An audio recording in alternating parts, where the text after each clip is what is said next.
Muy buenos días a todos y todas. El día de hoy vamos a hablar primero sobre el accidente que hubo en Deer Park. Para su información, está aquí el director de Pemex y la secretaria de Energía. Después, ayer me comprometí a que la secretaria de Medio Ambiente y Recursos Naturales, Alicia Bárcena, pudiera platicar sobre el tema de Calica, que lo conoce muy bien, y de las áreas naturales protegidas, nuestra política. Después vamos a pasar un video relacionado con el día de mañana, que es 12 de octubre, que hace muchos años, y todavía en España, antes le llamaban el Día de la Raza, que no tiene nada que ver con razas, porque las razas no existen en los seres humanos. Somos una sola especie y no hay razas, demostrado biológicamente. Ahora le llaman el Día de la Hispanidad. Y vamos a pasar un video sobre todas las disculpas públicas que han hecho presidentes o gobernantes de distintos lugares del mundo, para ver si se anima el día de mañana a iniciar este proceso de disculpa pública España a los pueblos originarios de México. Y después abrimos preguntas y vamos a cerrar hoy con otro video de Suave Patria, que son todos los viernes. Entonces vamos a iniciar con Víctor, ¿quieres platicar? Y luego Luz Helena para complementar la información. Adelante, Víctor. Bueno, si me permite, señora presidenta, muy buenos días. Efectivamente, ayer tuvimos en la tarde un accidente en la refinería de Deer Park, que está ubicada en Texas, como ustedes saben. Hubo una fuga de gas amargo, es gas sulfídrico, que es completamente nocivo para la salud. Tuvimos 35 afectaciones, de los cuales se evaluaron localmente y se enviaron al hospital a partir de esa información solamente 13 personas, de los cuales están en estado de salud bien, sin embargo permanecen en el hospital por cuestiones de protocolo durante 24 horas. Lamentablemente tenemos 2 fallecidos, que son los trabajadores que estaban directamente trabajando en la zona afectada y que recibieron el impacto directo del gas. No pudimos recuperar los cuerpos hasta la madrugada por un problema de que la zona se queda afectada y se queda contaminada durante algunas horas. Después de que se disipó el gas, se pudo entrar a la zona y fue cuando encontraron los 2 cuerpos. Uno de ellos, muy rápido, estaba a nivel del piso y el otro estaba a 10 metros de altura, que fue un poco más complicado. Se recuperaron los cuerpos. Se establece una serie de protocolos en cuanto a intervención con las familias, se da aviso a las autoridades. Bueno, inmediatamente después del accidente, los primeros minutos, se da aviso a las autoridades locales, tanto al condado de Harris, donde se encuentra la refinería, como en el estado de Texas y a nivel federal. Actualmente se está haciendo una serie de investigaciones para ver las causas del accidente. Aún no podemos señalar exactamente lo que hay, no podemos especular con las razones de lo que sucedió hasta que se analice concretamente y se haga un análisis causa-raíz de las causas y ya podremos informar qué fue lo que sucedió. No son trabajadores de Pemex los que fueron fallecidos, ni tampoco los afectados, son trabajadores de la refinería. En particular, los 2 fallecidos pertenecen a empresas de mantenimiento que se contratan como un servicio externo a la refinería. Recordemos que no hay personal de Pemex, bueno, el directivo, los responsables de la refinería sí son mexicanos, pero el personal es personal de los Estados Unidos. Entonces estamos en contacto con las familias. También hay un protocolo para interactuar con ellas. Primero son las empresas de mantenimiento que son los que contrataron a los trabajadores, después las autoridades y en tercer lugar ya podemos nosotros interactuar con las familias. Pemex ha ofrecido todo el apoyo, hay una serie de seguros que se contratan en este tipo de casos. Los protocolos están muy bien establecidos y se han estado desarrollando de manera muy coordinada con las autoridades. Ahorita exactamente en estos momentos se está haciendo la reunión para ver las causas raíz de la investigación. Entonces, Las afectaciones. automáticamente cuando hay el accidente se pone en stand-by, se reduce el nivel de la refinería directamente las áreas afectadas. Tenemos ahí 3, 4 plantas que fueron paradas. Hay una coquizadora, una planta Tenemos 2 plantas de destilación, una de ellas sigue rodando, pero otra fue parada totalmente. Una planta de desintegración catalítica también fue parada. Sin embargo, se paran de manera temporal hasta ver si no hay más afectaciones y la planta se mantiene sin otras partes afectadas. En particular, nos han preguntado si tuvo una afectación la parte de la petroquímica. Acuérdense que Deer Park tiene 2 unidades, una parte que es de Pemex, otra parte es la refinería petroquímica de Shell. Esta parte quedó aislada, no tiene ninguna afectación. Una vez que se decida el análisis causa-raíz, que va a ser muy rápido, por el tipo de accidente que hubo, vamos a arrancar rápido la refinería para que siga produciendo la cantidad que está produciendo, que son alrededor de 320,000 barriles por día. La refinería tiene 340,000 barriles que puede procesar y normalmente trabaja con 320, 310. Eso lo vamos a recuperar muy rápidamente.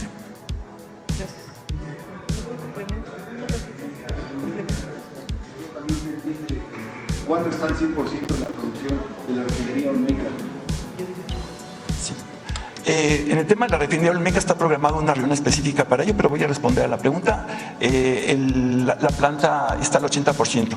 Acuérdense que ahorita estamos en el periodo de arranque de la refinería, de tal manera que se hacen las corridas, se verifica que es todo bien, que esté funcionando correctamente, se para, se arranca y todo. Tenemos un nivel de proceso que puede ser continuo y es lo que se ha reportado en el último mes. Sin embargo, es un periodo de pruebas, todavía nos faltan para que arranque completamente y va a ser en unos días. Con su permiso, Presidenta, nada más para complementar, decirles que la refinería en términos físicos se encuentra operando al mínimo, como dice el director, y únicamente, también comentarles que desde el primer momento se tuvo contacto con las autoridades federales y locales. La autoridad ambiental, la EPA y el condado de Harris ya dieron su visto bueno en términos de la calidad del aire que existe en la refinería y en sus alrededores, por lo tanto ya no hay riesgo en términos de la fuga que se sufrió de este ácido, de este gas, perdón, y únicamente estamos en espera de concluir la reunión que en estos momentos se está realizando para iniciar el protocolo de investigación de la causa raíz y poder iniciar las operaciones normales de la refinería. Esperamos que este mismo día. Gracias.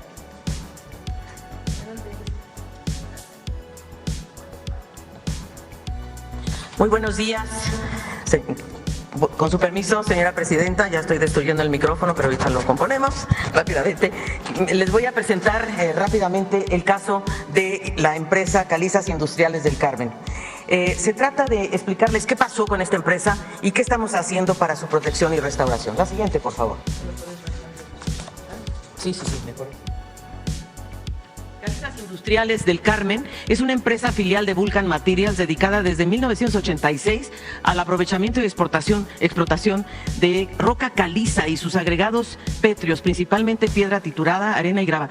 Es un desastre ecológico porque se extraía caliza para exportarla a Estados Unidos para construir carreteras, y la explotación de roca caliza se fue incluso por debajo del manto freático de una zona que tiene un ciclo hidrológico muy importante, llena de cenotes, una zona kárstica, y se ha ocasionado una gran devastación ambiental y graves desequilibrios ecológicos en esta región. Quería darles un poco cuál es la dimensión. Son 1,200 hectáreas lo que se ha explotado en este caso. La siguiente, por favor. Pero la empresa ha dado una serie de declaraciones falsas, entre otras que dice que tiene todos los permisos. No es verdad. En segundo lugar, negó sobreexplotar la extracción de piedra caliza. Se sobrepasó en la extracción y en los permisos que se le dieron en 1986. Luego se les otorgó otro permiso en 2000 que les extendió el permiso por 20 años. Ellos ya no tienen permiso desde diciembre del 2020. Explotaron además 140 hectáreas de extensión con una profundidad hasta de 12 metros, invadiendo realmente el manto freático. Declararon que había 7 cenotes hay 17 en total, ahorita vamos a ver, y cuando se hizo una visita se encontraron solo 4, quiere decir que destrozaron al menos 3. Y afirmaron tener todas las concesiones de agua y solamente tenían una que nunca actualizaron y que fue justamente utilizada esa agua para incluso ir más abajo del manto freático. Simularon incluso ante el Tribunal Internacional que tenían todos los permisos del Instituto Nacional de Antropología e Historia en las zonas arqueológicas. Y yo diría lo más delicado también para México es que reportaron a la Autoridad Financiera de Estados Unidos en la bolsa, porque es una empresa que cotiza en bolsa, el doble de reservas de material pétreo que reportan en México para poder evadir impuestos. Esta empresa demandó a México con base en el TLC, en el Telecán, no en el Temec, en el Telecán. Y está por más de 1.500 millones de dólares, porque México ya les prohibió, a partir del presidente Andrés Manuel López Obrador, le cerró absolutamente la extracción de caliza en el subsuelo de Playa del Carmen y de Cozumel. La siguiente, por favor. Nosotros entonces, Semarnat, la Profepa, confirmó estos daños, ¿verdad? El impacto al sistema hidrológico subterráneo, 20 veces más del volumen autorizado, vio ellos construyeron estanques superficiales, entonces el agua de los cenotes emergía en estos estanques y había una gran evaporación, y eso hace que se pierda una cantidad de agua importantísima, y desde luego valores altos de contaminación industrial que son producto de ellos dinamitaban el suelo realmente y lo procesaban sus extracciones con materiales pesados. Y como les decía, se destruyeron 13 cenotes, había 17 cenotes en la zona, entonces de los cuales al menos 3 están destruidos en su totalidad. La siguiente, por favor. Entonces el presidente López Obrador decidió que se hiciera un área de protección de flora y fauna, y esto es lo que se decretó el 23 de septiembre de 2024. Como ustedes saben, cuando se decreta un área natural protegida, pasa por un proceso. Primero se publica en el Diario Oficial, de manera tal que hay una consulta pública, se les da mucho tiempo a todos los interesados para dar sus opiniones o sus reclamos, y finalmente el decreto se publicó el 23 de septiembre de 2024, y lo que se logró, que yo creo que es un logro enorme, es Calica, aquí está en este cuadrito, y lo que se logró preservar fueron 50,000 hectáreas para la protección de flora y fauna, y sobre todo porque conecta con un área de protección del mono araña. Y otra cosa muy hermosa, que lo vamos a ver ahorita, y por supuesto ahí hay una gran cantidad de fauna muy importante, murciélagos, jaguar, y como les digo, el mono araña, el mono aullador. Y la verdad es que ahora lo que nos toca es tratar de restaurar las 2,000 hectáreas que fueron dañadas, porque aparte del permiso, que tenían 1,200, pues ellos fueron a 2,000. Y se permite crear un corredor biológico que va a conectar el Mar Caribe con los petenes de Campeche, que esta es una cosa maravillosa. Y por supuesto vamos a publicar el plan de manejo el 28 de febrero de 2025, porque aquí en Calica hay un puerto. Y yo quiero, señora presidenta, si usted me lo permite, esto no es una expropiación, porque la empresa Calica está diciendo que le estamos expropiando. No, no estamos expropiando. Su terreno sigue siendo de ellos. Lo único que sí estamos diciendo es que no pueden extraer ni un gramo más de piedra caliza. Eso sí. Es decir, tendrán que restaurarlo, producir bosque, a ver qué hacen, pero caliza, no. La siguiente, por favor. Y esto es la parte maravillosa, porque esto va esta área natural protegida se conecta con Calakmul. Calakmul, como ustedes saben, tiene 2 áreas naturales protegidas que eran estatales, que se amplió Calakmul, de tal manera que esta área protegida se conecta con Calakmul, y después con este corredor que estamos analizando con Campeche para conectarlo con los petenes. Entonces realmente logramos un corredor biológico impresionante que no existe en ninguna parte del mundo. La siguiente, por favor. Y esto se enmarca en el programa que nos ha pedido la presidenta Claudia Sheinbaum, de hacer un programa nacional de restauración, ¿verdad? ¿Cómo restauramos? ¿Cómo logramos, yo diría, atender los ecosistemas y sitios degradados, restaurar en zonas donde hay especies endémicas, especies emblemáticas de México? ¿Cómo involucramos a las poblaciones, a las comunidades y mejoramos sus medios de vida? Garantizamos la justicia ambiental y desde luego nos basamos en conocimiento científico, porque la CONABIO ha hecho una cosa que ha sido un aporte al mundo, que es el índice de integridad ecosistémica. Es el único índice que existe a nivel mundial y que México aportó a las mediciones internacionales. Nosotros sabemos que en México hay 42% de ecosistemas con ciertos grados de degradación que vienen históricamente, no es que se haya hecho el sexenio anterior, esto viene de muchos años.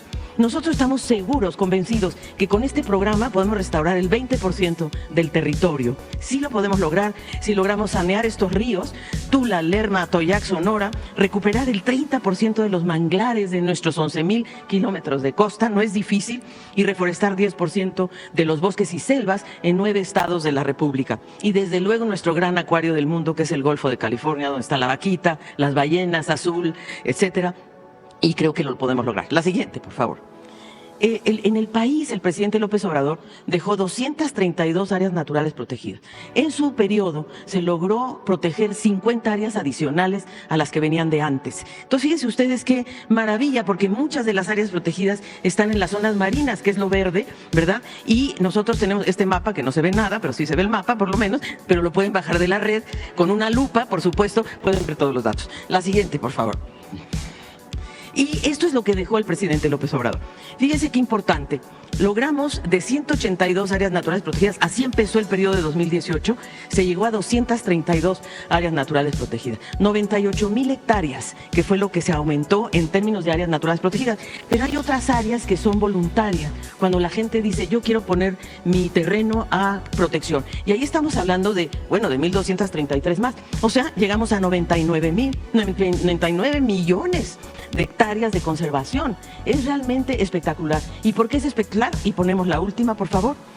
Porque nosotros estamos seguros que en el periodo de la presidenta Claudia Sheinbaum, México va a poder cumplir con el compromiso que se llama 30-30-30, que es 30% de áreas naturales terrestres, 30 marinas al 2030. Entonces, de 99 millones de hectáreas, podemos pasar a 153. Estamos seguros que lo podemos lograr. ¿Es cuánto, señora presidenta? Muchas gracias. Vamos con el video de los perdones y luego pasamos a las preguntas. Ofrecer disculpas por crímenes de lesa humanidad es una responsabilidad histórica, una manera de buscar la reconciliación y superación de agravios del pasado. Hacerlo enaltece a quien admite el daño hecho a otros pueblos o naciones. Con ello, se reconoce el derecho a la verdad y la dignidad que tienen los pueblos y grupos sociales. Para muestra, los estados que han entendido esta acción como un proceso de reparación y entendimiento entre naciones. Desde los años 90, Japón ha emitido disculpas públicas por abusos cometidos en Corea y China.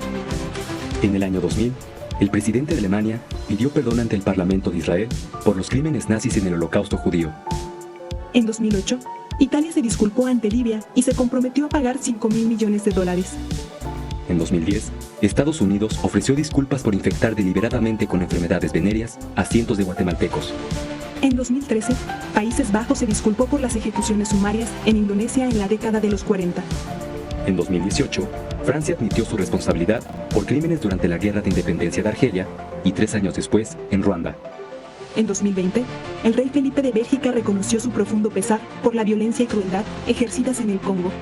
Ese mismo año, el rey Carlos III del Reino Unido pidió perdón por el asesinato de 11,000 personas durante la rebelión de los Mau Mau en Kenia. Y este año, Portugal aceptó su responsabilidad en la esclavitud durante la época colonial. Además, el Vaticano ha repudiado su paso colonial y los abusos a niñas y niños en escuelas católicas de Canadá, Argentina, Australia, Estados Unidos, Chile, Noruega, Nueva Zelanda y El Salvador se han disculpado con sus pueblos originarios. Y México ha pedido disculpas al pueblo maya, al pueblo yaqui y a la comunidad china en nuestro país por hechos de violencia y discriminación. Estos ejemplos confirman que ofrecer disculpas por agravios del pasado permite resolver heridas históricas y libera tanto a quien ofrece perdón como a quien lo otorga. Listo, vamos a iniciar. Vamos así y así, si les parece. Primero acá. Sandra Aguilar de Grupo Informativo. Muy buenos días, Presidenta. Ayer por la noche fuimos testigos de un evento de pasajes importantes de nuestro maravilloso país que es México. En esta nueva travesía que inicia, en este nuevo gobierno que inicia, interesante ver cómo los jóvenes, porque ya son adolescentes, jóvenes que estuvieron presentes, son testigos de estas grandes conquistas y de esta gran transformación que ha tenido México a lo largo de estos 200 años. Para usted, Presidenta, ¿qué significa, más allá de ver lo grandioso, insisto, que es nuestro país, la cultura que vimos al final en estos bailes emblemáticos de todo nuestro país? ¿Qué significa para usted el tener a jóvenes involucrándose, conociendo de nuestra historia, conociendo de esta lucha, que al final de esta fiesta, porque fue una fiesta realmente lo que vivimos el día de ayer, vitorearon, no dijeron presidenta, dijeron Claudia? ¿Qué representa para usted este primer evento distinto a lo que habíamos conocido después de estos 6 años de la Cuarta Transformación? Bueno, el objetivo de esta celebración, esta conmemoración, es recordar siempre de dónde venimos. durante el periodo neoliberal se olvidaron de las fechas cívicas. Es más, internacionalmente hablaron del fin de la historia.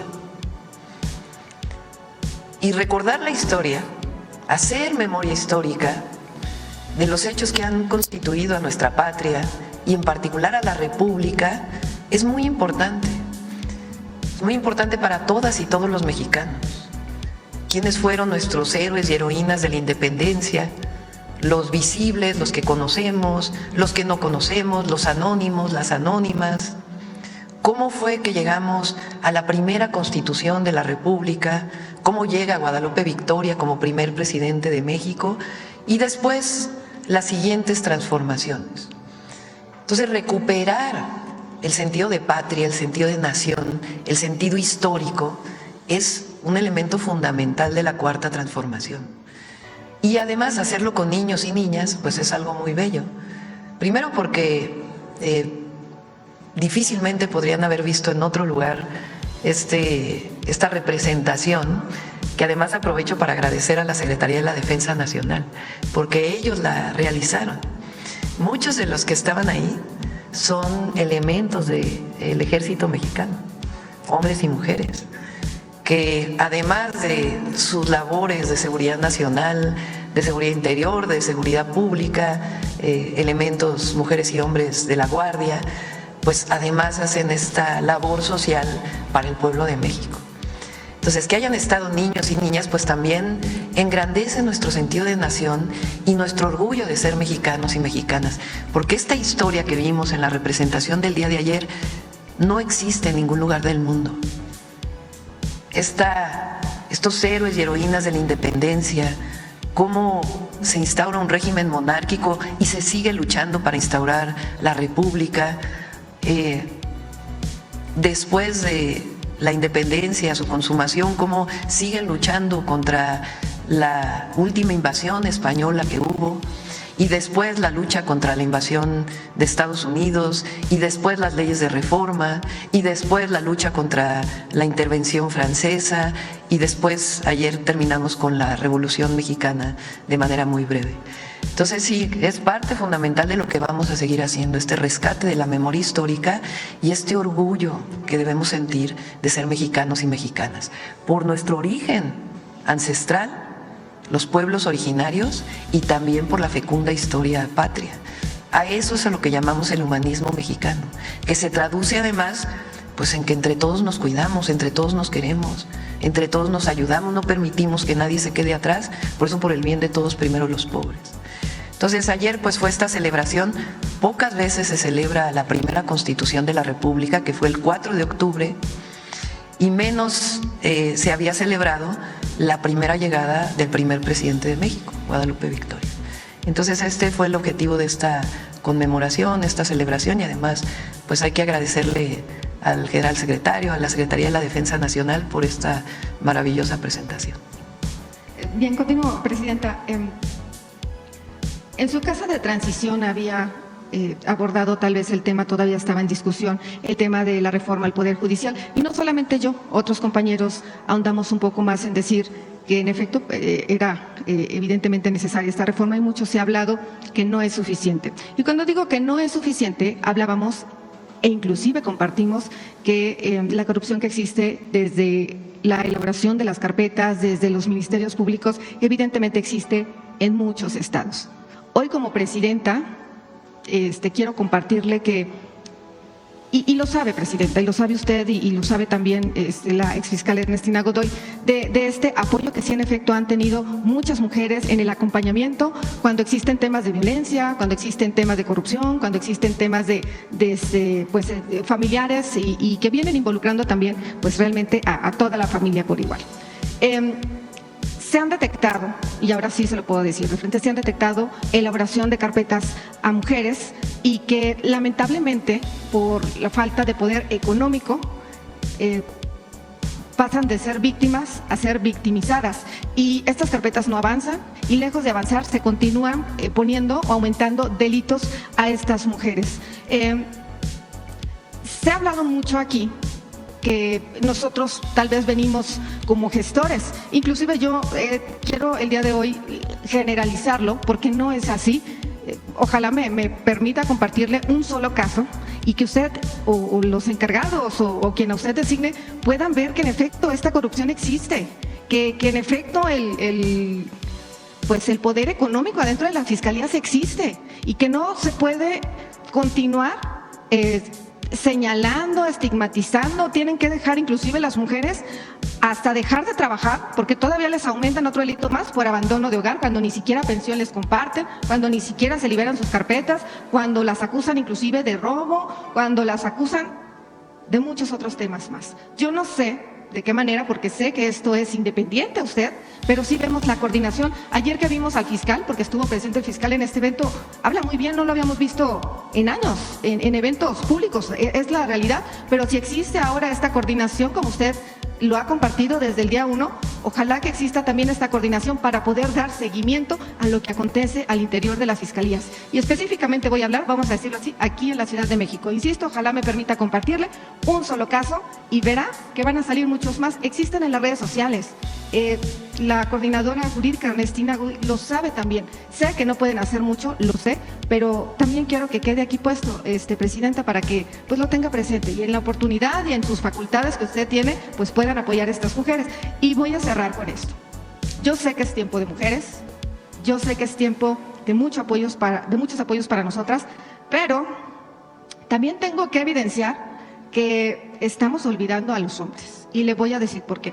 En el estado de Morelos, en la Fiscalía de Morelos, se ha detectado también que las mujeres se prestan a señalarlos por intento de violación y luego cuando determinan, por violación primero, y cuando determinan que no existió tal delito, quiero reclasificar el delito, fue intento de violación.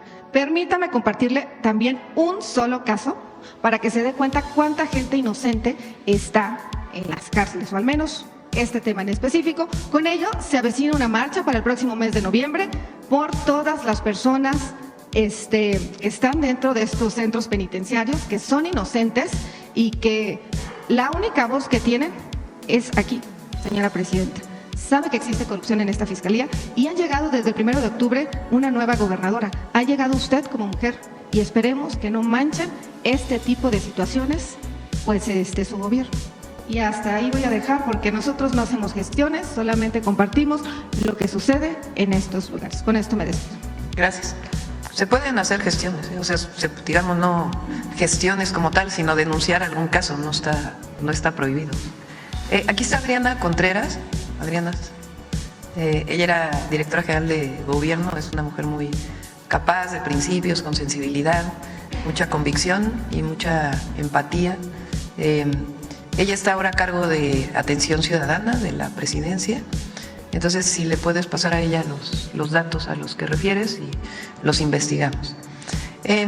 Yo lo diría en dos sentidos, ¿no? Uno, ayer lo dijo en su discurso la historiadora que se presentó, la doctora Gómez, y refiriéndonos al Poder Judicial, quiere decir que a 200 años de la República, que estableció la elección, aunque era indirecta hasta 1917, del Ejecutivo y el Legislativo, y ella dijo, la mejor manera de celebrar los 200 años de la República es la reforma constitucional, en donde ahora el Poder Judicial también va a ser electo por el pueblo. Por supuesto, no es todo. Lo que queremos es erradicar la corrupción en todos lados donde se encuentre. La corrupción pues es de los peores males, si no es que el peor mal que tuvo nuestro país. El presidente López Obrador avanzó muchísimo y hay que seguir avanzando. Entonces vamos a la reforma al Poder Judicial, a hacer la realidad. Ya el Consejo de la Judicatura entregó al Senado cuáles son los vacantes para que se pueda establecer qué jueces, qué magistrados y los ministros y ministras de la Corte que van a ser elegidos en el 2025, la otra parte en el 2027 y todo el proceso que viene adicional. Faltan muchas leyes secundarias, desde procedimentales, la propia ley orgánica de la Corte, esto que se ha dicho de que este nuevo tribunal judicial va a ser autoritario, no, pues tiene que tener reglas muy claras. Entonces viene esta parte. Y después vamos a analizar también fiscalías, justicia cívica, que es muy importante para consolidar el sistema de justicia de nuestro país. Yo siempre digo que la cuarta transformación, entre otros elementos centrales, pero tiene una palabra que es justicia, en su ámbito más amplio.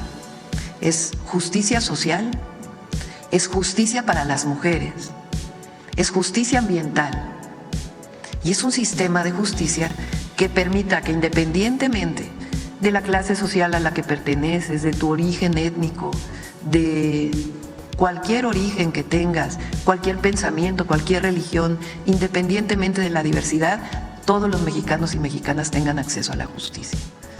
Eso es la cuarta transformación. Y hay muchos avances, pero no quiere decir que esté todo resuelto. Y por eso es importante seguir avanzando. Te agradezco, presidente. Gracias. Ahora de este lado, Carlos. Buenos días a todas y todos. Carlos Navarro de Heraldo Media Group. Pemex tiene una deuda de casi 100,000 millones de dólares. ¿De qué manera van a hacer este saneamiento financiero, doctora, para que no se vean amenazadas las finanzas públicas? Si gustan, en otra mañanera viene Víctor, Luz Helena, el secretario de Hacienda. Disminuyó la deuda con el presidente Andrés Manuel López Obrador, que es muy importante. Tradicionalmente, ¿cómo funcionaba Pemex en el pasado? Prácticamente todos los recursos de Pemex entraban a la tesorería, se regresaba, digamos, en términos presupuestales, y para poder operar Pemex se endeudaba. Esa era su forma. Lo reconoció Gurría en un video que se presentó aquí, incluso en la mañanera, cuando vino el exdirector de Pemex y estaba el presidente López Obrador. Entonces, lo que se hizo ahora pues, fue cambiar el modelo en los últimos 6 años. Disminuir las exportaciones para que la mayor parte del crudo que se produce sea para la producción de gasolinas, diésel y otros combustibles, y al mismo tiempo ir saneando las finanzas de Pemex. Entonces ahora estamos trabajando en un programa no solamente relacionado con finanzas, administración de Pemex, sino también de la visión de largo plazo para Pemex. Como ustedes saben, nosotros, además de la soberanía energética, queremos avanzar en la transición energética por motivos ambientales locales y también por motivos del cambio climático global. Eso quiere decir aumentar la generación de fuentes renovables de energía. ¿Cómo va a entrar Pemex en este proceso de transición energética? ¿Qué papel juega CFE? ¿Qué papel juegan los privados? Todo ello lo estamos trabajando, va muy avanzado porque Luz Helena ha coordinado este trabajo prácticamente desde que la anunciamos, hace como 3 meses. Han estado trabajando de manera muy importante y lo vamos a presentar aquí. El Plan Nacional de Energía, hacia dónde va Pemex, cómo todavía mejorar las finanzas de Pemex. CFE tiene finanzas, la verdad, muy buenas, y cómo avanzar hacia el Plan Nacional de Energía de corto y de largo plazo. Preguntarle, ¿de qué manera se van a utilizar las nuevas tecnologías para el combate al huachicol, presidenta? Es otro de los temas que también tenemos planteado ahí. Disminuyó mucho el huachicol con el presidente López Obrador. Todavía hay un porcentaje que tiene que ver desde ductos hasta importación de combustibles, y estamos trabajando en ello también junto con aduanas, el SAT, Profeco, para poder no solamente desde la perspectiva de dónde sale el combustible ilegal, sino también a quién se lo venden, que es una parte muy importante, porque hay una cadena. Entonces disminuyó bastante, y de lo que queda es de dónde viene, cómo se controla en el origen, y después cuál es la cadena en donde entran y si llegan a gasolineras, por ejemplo. Entonces todo esto lleva instituciones como Profeco, ASEA, Pemex, Sedena, aduanas, si es que hay combustible que está entrando de manera ilegal o combinado. Aduanas en el gobierno del presidente López Obrador tiene ahora laboratorios en sitio que antes no tenían, porque antes había una muestra, se mandaba al laboratorio, regresaba 4 días y se prestaba muchas cosas. Ahora ya hay laboratorios. Entonces todo esto porque queremos, pues evidentemente, erradicar el huachicol. Y por último, en la transición hablaba de que quería escribir un libro sobre la transición con el presidente Andrés Manuel. Ahí voy. Voy como en una, pues yo creo una tercera parte de la descripción que ocurrió durante esta transición histórica y espero poderlo terminar a fin de año, espero. ¿Y contempla seguir escribiendo como lo hacía el presidente Pues por lo frecuentemente? pronto la transición y después veremos. Gracias, buen día a todas y Sí, todos. buen día. Y a ver de este lado, acá. Presidenta, Cristian Galarza, de Noticias de Frente. Mi primera pregunta sería, bueno, este lunes 7 de octubre se cumplió un año del inicio de la destrucción del pueblo palestino en Gaza, incluyendo niños. Hace algunos años usted expresó su condena contra las agresiones de Israel en una carta publicada en La Jornada, que se tituló Salvar al Mundo, que hoy se llama Gaza. ¿Podría decirnos cuál es su postura, bueno, la postura de su gobierno, del gobierno mexicano actualmente? Sí. Nosotros condenamos cualquier forma de violencia, primero. En su momento, la secretaria Alicia Bárcenas, que era secretaria de Relaciones Exteriores, condenó en primera instancia esta masacre y detención ilegal de personas que hizo un grupo palestino. Y también después se condenó las agresiones del Estado de Israel o del gobierno de Israel a Palestina y hoy lo que está ocurriendo en el mundo. El presidente López Obrador siempre expresó, basado en los principios constitucionales de política exterior, que lo que México busca es la paz y que Naciones Unidas debería ser mucho más proactivo como institución en la búsqueda y en la construcción de la paz del mundo. Entonces nosotros coincidimos con ello y condenamos las agresiones que se están viviendo y además consideramos que el Estado palestino debe ser reconocido en toda su magnitud, igual que el Estado de Israel. Esa ha sido la posición de México desde hace muchos años y esa es la posición que nosotros tenemos. Y la búsqueda de la paz por encima de todo. La guerra nunca va a llevar a buen destino. Bueno, mi segunda pregunta sería también respecto de esto de los mensajes de odio y de las disculpas públicas. Tiene también mucho que ver estas dos preguntas que le hago el día de hoy. Usted mencionó a la diversidad sexual en su discurso de investidura presidencial y en su equipo, bueno, hay personas abiertamente LGBTIQ+. Por otro lado, en el Canal 11, con la dirección de Renata Turrent, se han emitido programas sobre el tema de las infancias trans, un tema de mucha actualidad. ¿Cuál es la política de la 4T y su gobierno respecto a la inclusión de las comunidades LGBTIQ+ en la construcción del segundo piso de la 4T? Siempre respeto y libertad e inclusión. Esa es nuestra política. La libertad, el respeto y más que la tolerancia, porque a veces se habla solo de tolerancia, es la inclusión y la erradicación de cualquier forma de discriminación. Lo dije en el discurso, nosotros tenemos que vernos siempre como iguales, mirarnos a los ojos como iguales, independientemente de nuestras decisiones, de nuestro origen, de nuestra orientación, de nuestra religión. Los mexicanos y mexicanas somos iguales y no puede haber discriminación de ningún tipo durante años. Hasta que no llegó la cuarta transformación, el racismo, el clasismo y ahora el machismo, porque también se escondía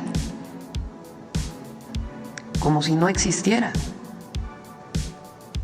Y claro que existe y además particularmente hay una discriminación muy grande, histórica hacia pueblos originarios, cuando son nuestra grandeza. Entonces, erradicar cualquier forma de discriminación, respeto, inclusión y libertad. Se lo mencionaba también un poco por el caso de Renata Turrent. Hubo algunas críticas ahí que, bueno, como que la acusaba de algunas cuestiones de precisamente no ser totalmente incluyente, ¿no?, con la nueva dirección del Canal 11. No sé a qué se refieren. Renata es una mujer de primera, de primera. Y va a ser un gran trabajo al frente de Canal 11. Gracias, presidente. Gracias. Por acá. Buenos días, presidenta. También buenos días, gabinete. Como mi primera pregunta sería sobre el tema energético. Usted en el discurso, en el Zócalo capitalino, cuando tomó posesión, mencionaba lo del carro eléctrico, que es un proyecto muy importante. Preguntarle sobre este tema, la primera sería, ¿cuándo va a iniciar o si ya tienen una fecha de la explotación del litio? Porque sabemos que todavía sigue en exploración. Y también, ¿cómo se va a hacer lo de la planta? Si se va a construir una planta para construir los carros, si se va a crear una empresa. ¿Cuáles serían esos detalles, doctora? Sí. Hay varios proyectos. Uno tiene que ver con cadena de producción de litio, que es un poco a más largo plazo porque ya se desarrolló la tecnología por parte del Instituto Mexicano del Petróleo y de instituciones del CONACYT para poder extraer litio de arcilla. En México el litio está combinado con arcilla. Arcilla es como barro. El barro, ustedes saben que cuando se moja, pues se expande, es chicloso. Cuando se seca, pues es como polvo. Entonces, el que haya litio en las arcillas es mucho más difícil que otras formas que, por ejemplo, hay en Sudamérica, donde es más fácil su extracción. Entonces, ya existe la tecnología, pero no solamente es que exista la tecnología, sino cuánto cuesta extraer el litio con esa tecnología y desarrollar esa tecnología. Entonces, eso pues llevará su camino. Por otro lado, la idea también es hacer cadenas de cobre. El cobre es un elemento que en los autos eléctricos, un auto eléctrico tiene como 3 veces más cobre que un auto de combustión interna. Entonces es una materia prima fundamental para la operación de los autos eléctricos. Entonces ahí también estamos trabajando. El cobre se extrae, después requiere procesarse para hacer los alambres de cobre y finalmente utilizarlo en los autos. Y bueno, el cobre se usa en muchísimas áreas porque es un gran conductor de la electricidad. Entonces, esa es, digamos, una parte. La otra es hacer el carrito. Digo carrito porque la idea es hacer un auto compacto pequeño. Ustedes saben que en las ciudades en nuestro país, pues hay, o en el mundo hay distintos tipos de autos. Un auto Tesla, por ejemplo, eléctrico, pues es muy oneroso. Entonces nosotros queremos un auto eléctrico compacto, pequeño, similar a algunos que se desarrollaron, por ejemplo, en China o en la India, pero con desarrollo propio. Que sea también una alternativa a la motocicleta, porque la motocicleta pues es muy peligrosa. Se puede usar, pero a veces se usa con 3 personas en una moto y puede ser muy riesgosa. Entonces la idea es hacer un auto compacto, barato, eléctrico, que pueda funcionar. Hay empresas en México desde hace mucho tiempo que fabrican motores eléctricos, mexicanas. Entonces la idea es usar estas empresas con la inventiva mexicana de investigadores, investigadoras, juntarlas para poder hacer el ensamble de este auto eléctrico. Puede ser uno o pueden ser varios, de hecho ya hay algunos autos eléctricos. Y generar cadenas productivas de tal manera que todo lo que está en ese auto eléctrico sea fabricado en nuestro país, de tal manera que no, en la medida de lo posible, importemos lo menos para que eso genere cadenas productivas, que generen empleos y otras posibilidades.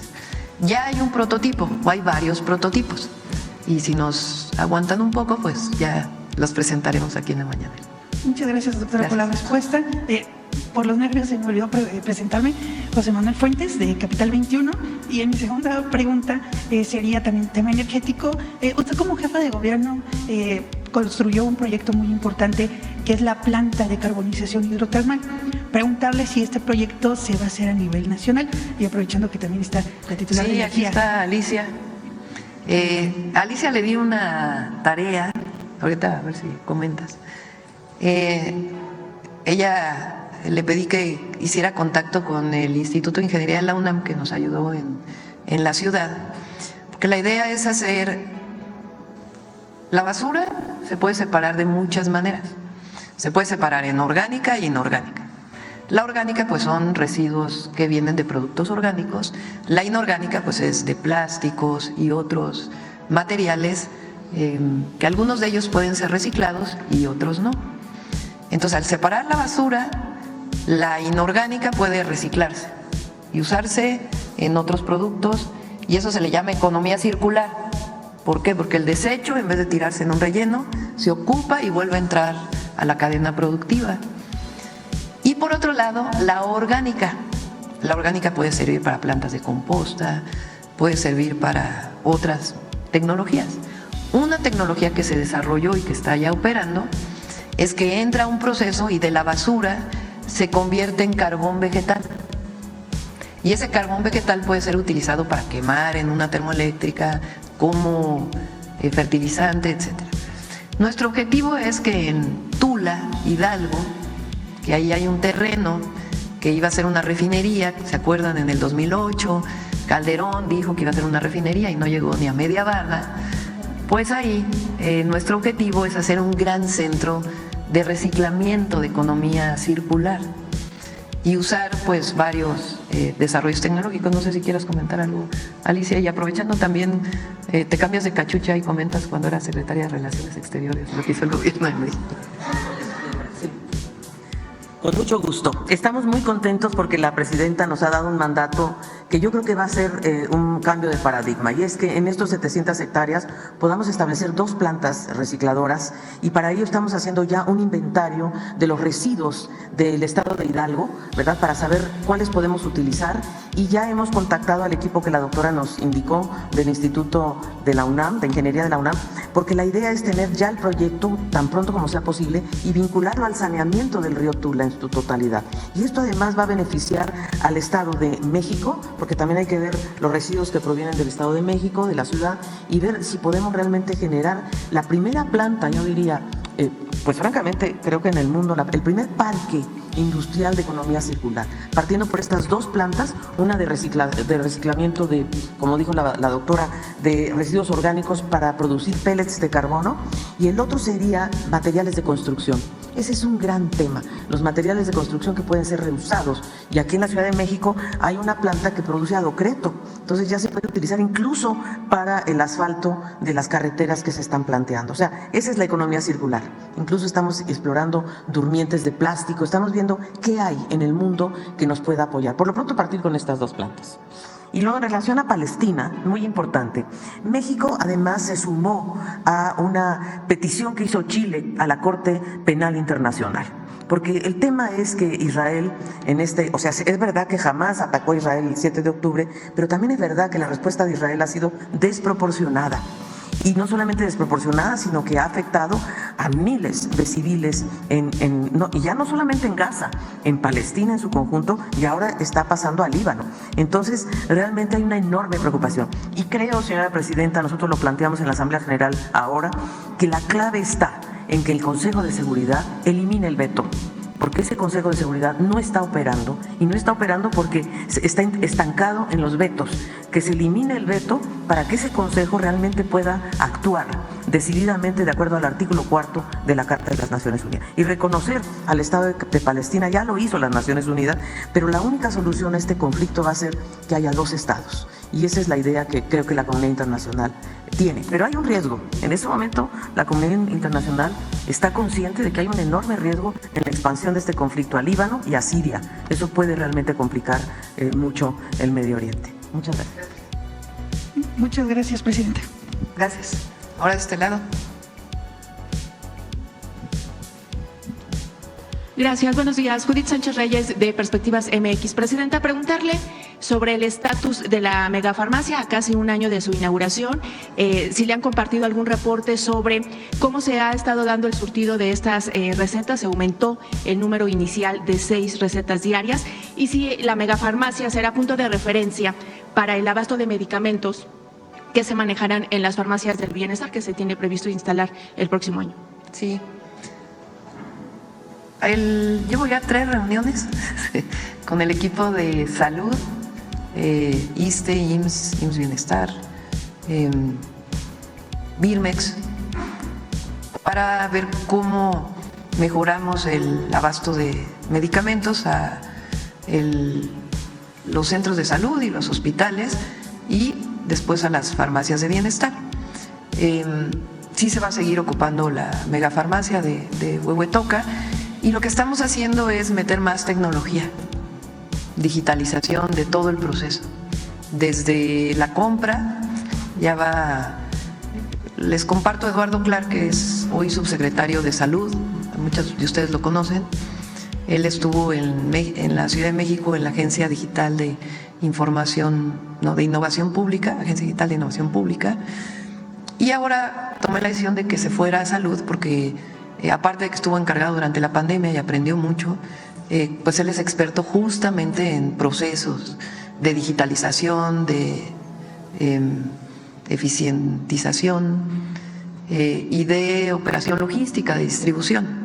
Entonces él va a ayudar mucho al doctor Kersenovich, a Zoe Robledo, a Alejandro Schwartz, a Martí, a todo este proceso de compra y distribución de medicamentos. Entonces, adicionalmente, les adelanto, ya lo va a presentar, si no la próxima semana, la otra, la Secretaría de Salud, porque se están haciendo guías médicas, porque la compra de medicamentos también tiene que ver con qué medicamento compras para curar qué enfermedad o paliar o ayudar a la persona enferma o para prevenir cualquier enfermedad.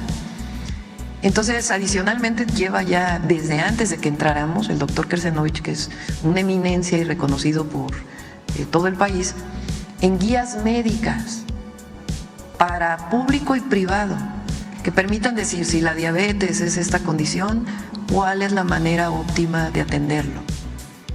Para que una farmacia, de un consultorio de una farmacia, de un médico general ahí, no sea tan discrecional. Por supuesto hay libertad médica, pero hay guías también que permitan orientar, y eso orientar también qué medicamentos compras.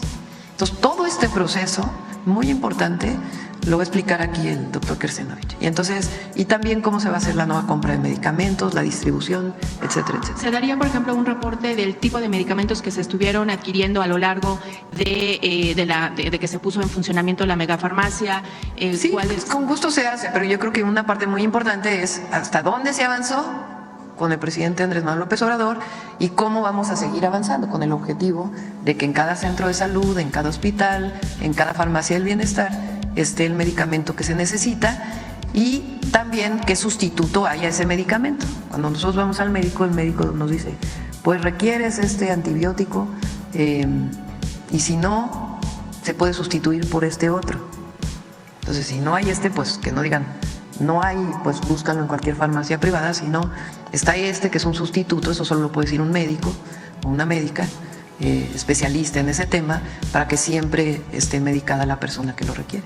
Y cerrando ya el tema de salud, presenta también, además de la cuestión del abasto de medicamentos, que es una pieza clave justamente para el tratamiento de una enfermedad de un paciente, otro punto que creo que se ha dejado un poquito de lado o al menos no se ha abordado de una manera un poco más profunda es justamente el poder hacer que las citas de especialidades en los hospitales de salud sean un poco más ágiles. Se ha dado un déficit.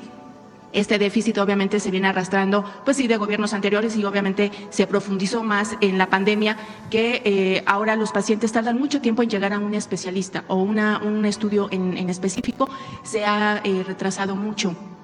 No sé si en ese sentido, en las reuniones que ha tenido usted con las autoridades de salud, se ha podido ver qué plan se puede hacer justamente para poder resarcir ese déficit que está impactando de manera bastante importante a pues miles de mexicanos que se atienden en hospitales de salud pública. Hablemos de la Secretaría de Salud Federal o del ISSSTE o del Seguro Social.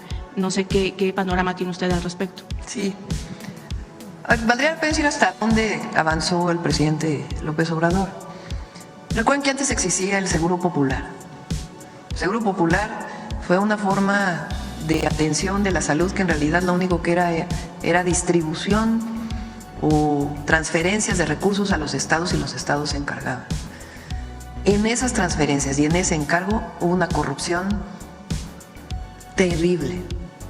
Y además estaba controlada la distribución de medicamentos y los propios servicios médicos del IMSS, del ISSSTE, e incluso de muchos estados por empresas privadas, cuando en realidad es un servicio público. Entonces el avance que se hizo fue muy importante, de reconstruir ese sistema a un solo sistema federal que se llama IMSS Bienestar. Hay una institución pública hoy que atiende la salud. Además, pues lo que se hizo en el IMSS, que fue también cambiar de la manera en que operaba una nueva forma, y el ISSSTE, que aquí mismo se planteó cómo el ISSSTE estaba capturado por empresas en donde todo absolutamente estaba privatizado. Y después una corrupción tremenda también en la compra de medicamentos y algunas empresas beneficiarias exclusivas de ella. Entonces eso cambió y hay un nuevo modelo. ¿Qué nos toca a nosotros? Pues hacer eficiente ese modelo, tanto en la atención como en todo el esquema, desde la prevención hasta la atención de la salud, y buscar la forma para que al final de nuestro sexenio podamos integrar un solo sistema de salud. De tal manera que si me enfermo y quiero ir a un centro de salud, no necesariamente tengo que ir al IMSS, puedo ir al IMSS Bienestar o puedo ir al ISSSTE para poder ser atendido. Ese es el objetivo, nuestro objetivo máximo, y que haya medicamentos y que haya suficientes médicos. También recuerden que dejaron de formarse médicos especialistas en México, en esta idea de que restringir el ingreso iba a ser médicos de excelencia, que fue toda la idea educativa del neoliberalismo, de reducir el ingreso a las escuelas, poner exámenes súper difíciles para que entraran muy poquitos y que iban a salir, según esto, muy poquitos pero muy buenos. Y luego entonces, ¿y dónde están los médicos especialistas que requiere el país? Entonces se aumentó el número de ingresos a residencias, es decir, cambió el modelo y ahora a nosotros nos toca fortalecerlo. Y eso va a incluir lo que tú dices, que haya suficientes médicos, que estén abiertos los fines de semana, que pueda atenderse el rezago, porque además a todo esto pues nos tomó la pandemia que duró 2 años. Entonces, ahora vamos a entrar a un proceso de hacer pues más accesible el servicio de salud, que es un derecho humano, que ya está en el artículo 4 y que se va a fortalecer. Bien, Presidenta, en otro tema, ayer el expresidente de Estados Unidos y ahora candidato Donald Trump planteó que en caso de regresar a la Casa Blanca, se podrá renegociar el TEMEC con México y Estados Unidos para el 2026. ¿Qué repercusiones piensa usted que podría traer a México? ¿Esto sería conveniente? Sí, él se refirió en particular a productos que vienen en particular de China que no están reportados y que incluso ya en el actual TEMEC pues hay limitaciones. Entonces, gane quien gane, sea el presidente Trump o la vicepresidenta Kamala, nosotros nos vamos a poner de acuerdo. Nuestras economías tienen mucha integración, Canadá, Estados Unidos, México. Y yo lo dije en el discurso, entre nosotros no competimos, nos complementamos. Y eso está establecido en el tratado. Recientemente salió publicado que estamos en el máximo histórico de exportaciones a los Estados Unidos. Entonces, Estados Unidos depende ya en mucho de México, somos el principal exportador, y nosotros también pues tenemos una relación muy importante de las economías. Nuestro objetivo también es que esto avance hacia el Centroamérica y Sudamérica para poder hacer todavía una fortaleza mayor económica de todo el continente, sin cerrarnos evidentemente a otros mercados y a otros países. Pero nos vamos a poner de acuerdo, no están en campaña, obviamente pues también hay mayores estridencias en uno u otro sentido, pero ellos saben y nosotros sabemos que es indispensable el acuerdo. Bien, y finalmente, Presidente, ayer se registraron una serie de enfrentamientos. En el marco de nuestra soberanía, y también hay que decirlo. Bien, se registraron una serie de enfrentamientos en Tabasco. ¿Qué información tiene usted al respecto? Sí, el día de hoy se presentó en el Gabinete de Seguridad y está en contacto tanto el secretario García Harfuch como el secretario de la Defensa Nacional con el gobernador May para poder apoyar en lo que se requiera, y ya podemos después, una vez que conozcamos con más detalle, no es que no conozcamos lo que ocurrió, sino que es importante conocer exactamente por qué se desató estas quemas, pues se informará.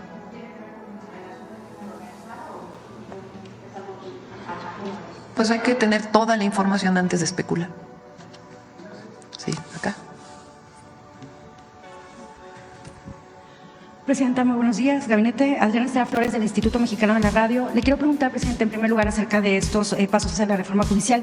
La Asociación de Magistrados y Jueces expresó su rechazo a este hecho o esta decisión que tomó el Consejo de la Judicatura Federal de entregar la lista de vacantes al Senado para la próxima convocatoria a la elección por voto popular de jueces, magistrados y ministros.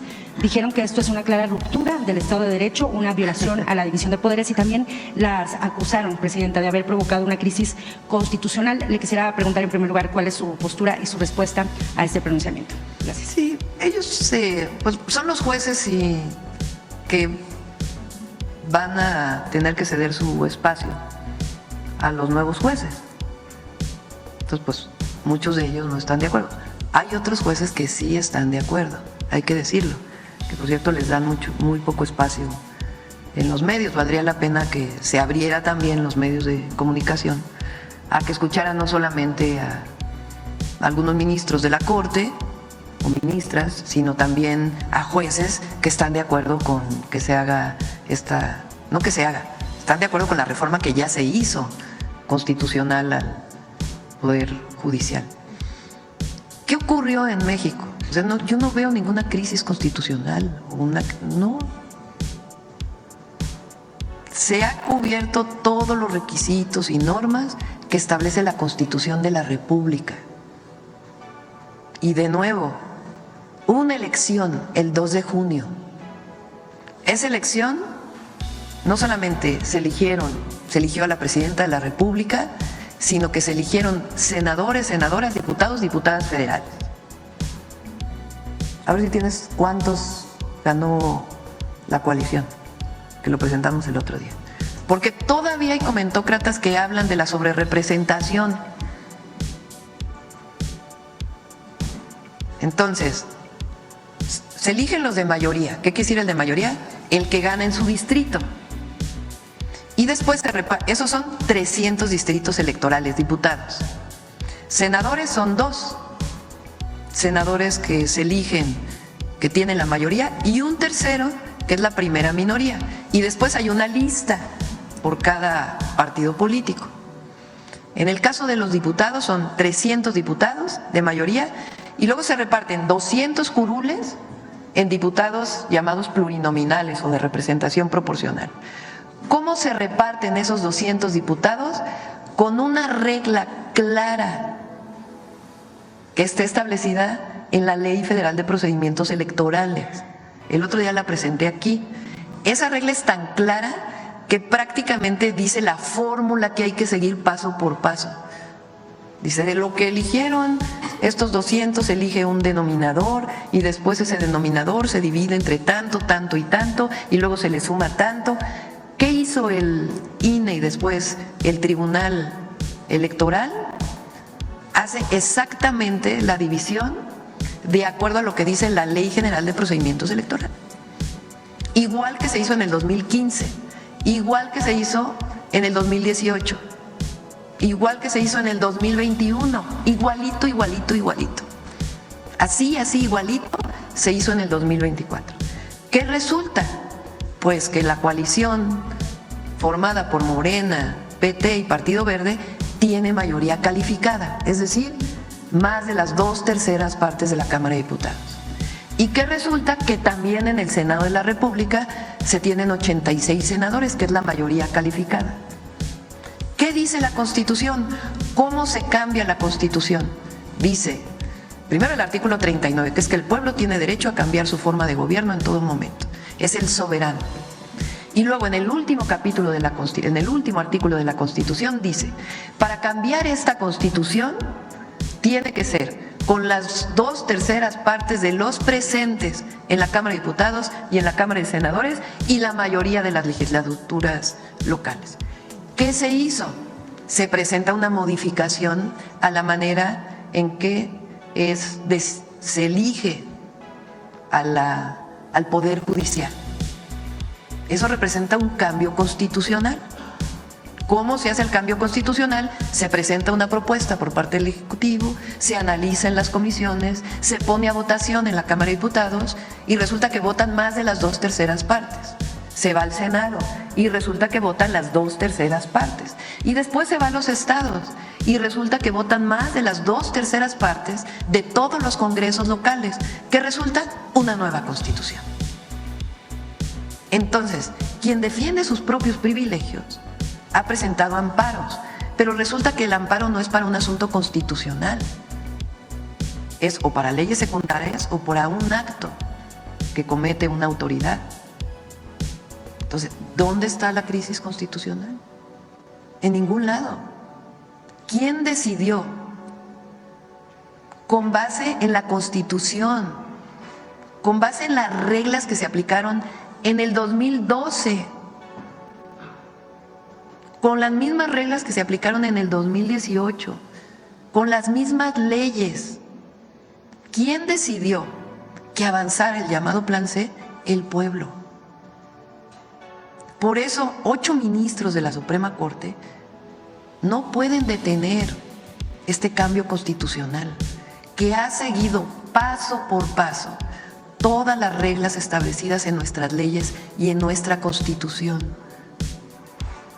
¿Va a ser benéfico para México esto? Sí, porque tenemos un poder judicial con mucha corrupción.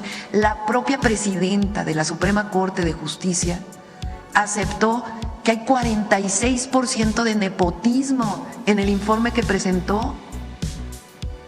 Imagínense, eso quiere decir que la manera en que se distribuyen los puestos en el Poder Judicial es por el hermano, por el primo, por el hijo, por el nieto.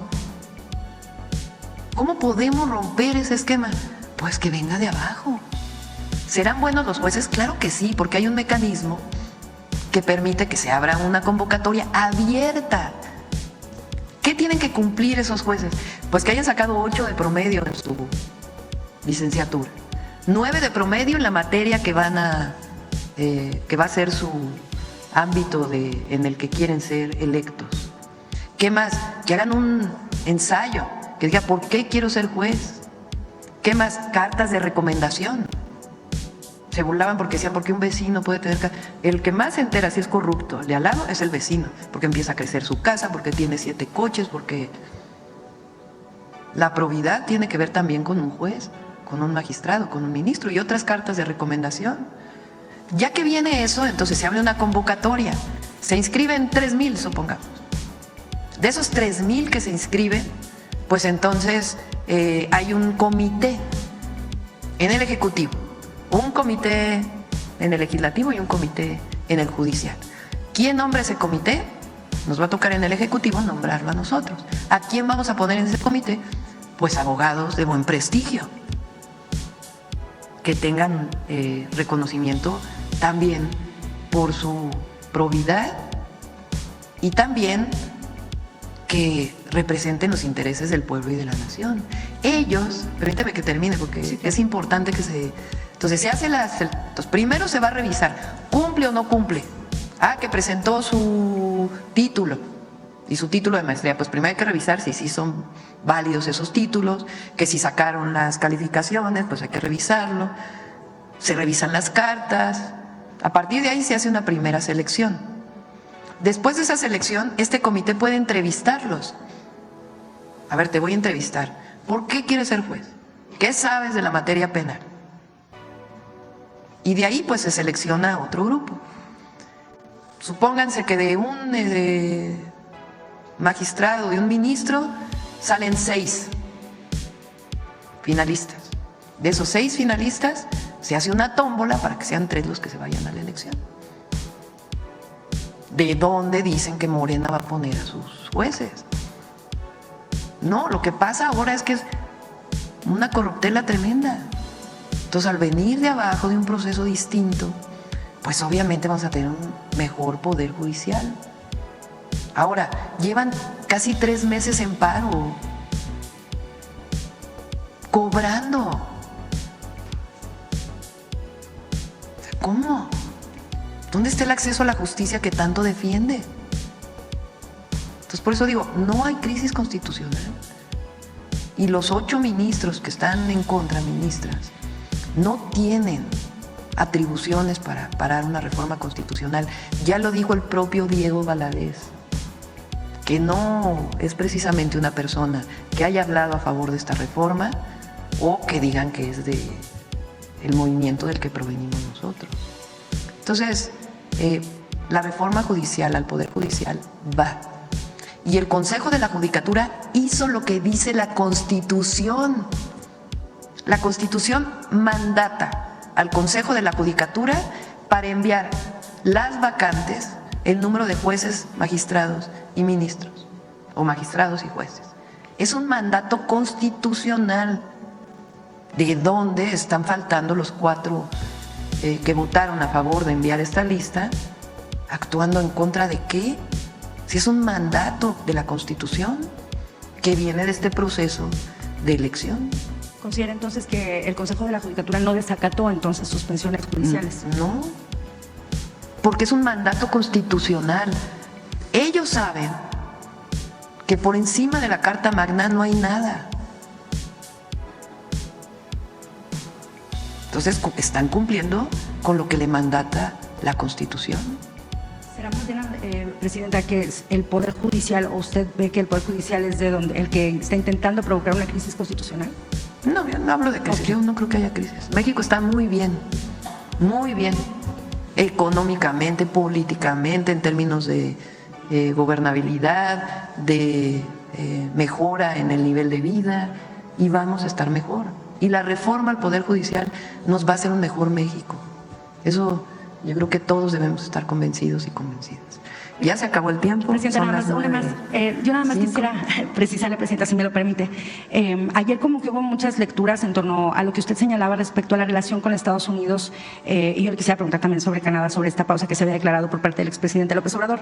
Yo le quisiera preguntar, solo para precisar, Presidenta, si esta pausa o esta medida, como la había bautizado el expresidente, por parte, desde usted como Presidenta, ya se terminó, tanto con Estados Unidos como con Canadá, y también detallar, Presidenta, ¿qué pasó entonces con lo que decía el expresidente respecto a que esta pausa fue por las críticas que hacían los embajadores de ambos países en contra de la reforma judicial? El día de ayer se reunió el canciller, Juan Ramón de la Fuente, que por cierto, en el Senado, el PAN votó en contra de Juan Ramón, que es un hombre reconocido nacional, internacionalmente, preparado, con una probidad, tiene doctorados honoris causa en muchísimas universidades, nuestro embajador en Naciones Unidas, es un hombre de primera. Y el argumento fue porque no quieren que le vaya bien al gobierno de la presidenta. Digo, nada más para que también veamos los niveles del debate. El canciller se reunió ayer con el embajador de Estados Unidos, con Ken Salazar. Nosotros tenemos buena relación con todos los países del mundo, con todos, y siempre va a ser así, y además nuestra manifestación en favor de la paz, siempre la no intervención y la autodeterminación de los pueblos. Y claro, otra cosa es Ecuador, ¿verdad? Lo que ocurrió en Ecuador o incluso Perú.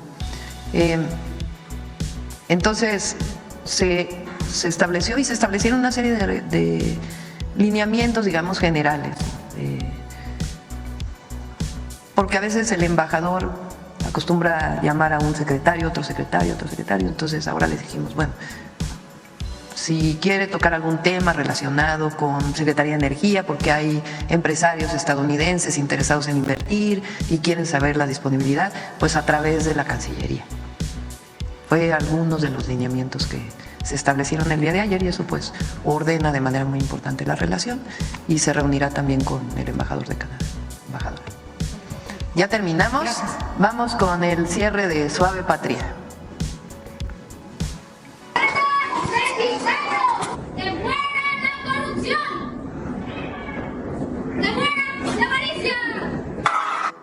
Suave Patria, los viernes, tiene que ver con algo que hace alguien en México o fuera de México, nuestros paisanos, paisanas, que recupera nuestra tradición, que es reconocido, y nos los envían a la Coordinación de Comunicación Social. Entonces, en este caso es un pequeño que después del grito de independencia del presidente Andrés Manuel López Obrador se hizo viral porque dio el grito en su azotea.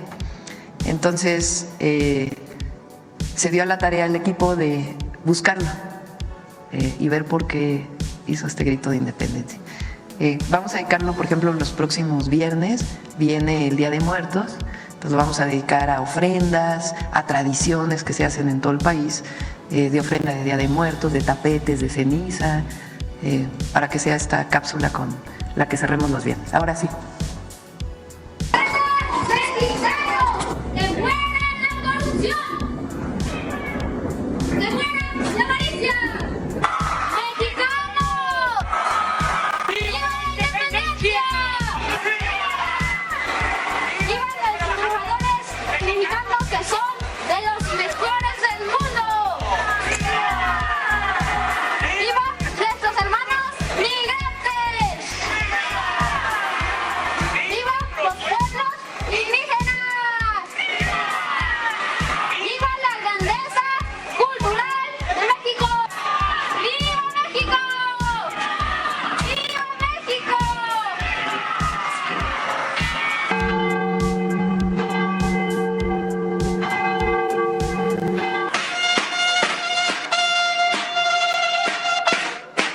Hola, soy Iker, tengo 10 años y vivo en la alcaldía Iztapalapa. Siempre supe que estuve preparado para algún día dar el grito de independencia en mi casa.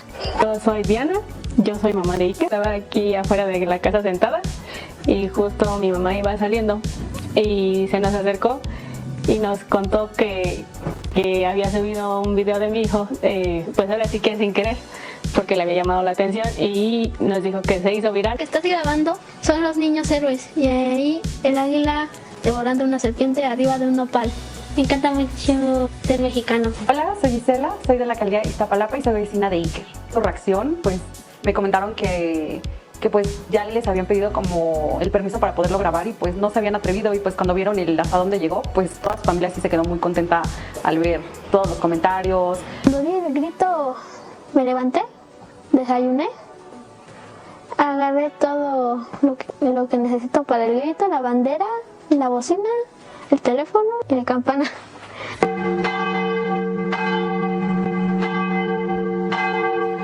Mira, Claudia Sheinbaum, porque es la primera presidenta de México y voy a verla su primer grito de independencia en el próximo año. ¡Suave patria! Muchas gracias a todos y todas. Buen día.